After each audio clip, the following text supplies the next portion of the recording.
Hello everyone, Ron and David here, coming to you from our website astrologynewsreport.com. Now we look at the upcoming planetary patterns and predictions. What's in store in the heavens for May 25th to June 1st and beyond?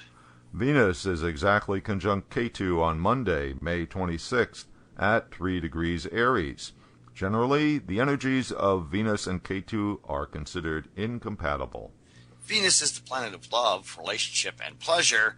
Ketu is considered a mendicant, a monk in Vedic astrology. Obviously, these two significators are contradictory.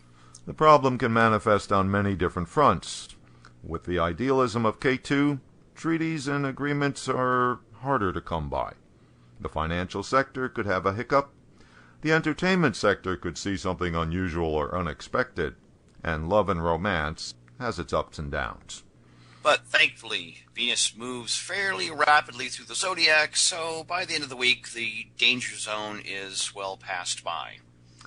The new moon will be on Wednesday, May 28th at 13 degrees Taurus. This marks the beginning of the Hindu lunar month Jyeshtha, named for the nakshatra, the lunar sign, that the full moon falls in on June 12th. The month of Jyeshtha is associated with protection. The word is translated as eldest or most senior. This month is good for dealing with serious issues, taking control, extracting retribution, giving assistance and protection to those who need it. This new moon is not under the direct influence of any other planet. There are no mitigating factors, so we can deem this lunar month as being unsullied. Oh boy. Since there's nothing else happening this week, why don't we look ahead a bit to see what else is coming up? Okay, well, one thing on the horizon is a Mercury retrograde period, which begins June 7th.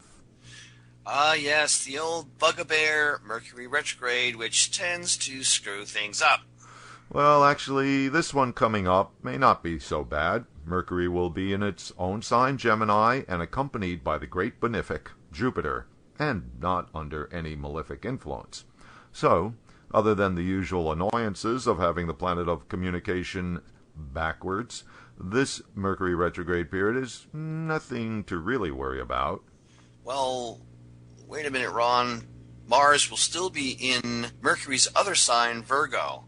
By the rule of disposership, shouldn't that be something to worry about? Well, yes, there would be some contamination of Mercury by way of Mars being in the other one of the Mercury-ruled signs, but it's not as bad as the direct aspect on Mercury from Mars, or Mercury associating with Mars. But still, Mercury retrograde in its own sign, Gemini, would strongly imply screwing up all of Mercury's significations. Gemini is the quintessential air sign, all about ideas and reasons and explanations.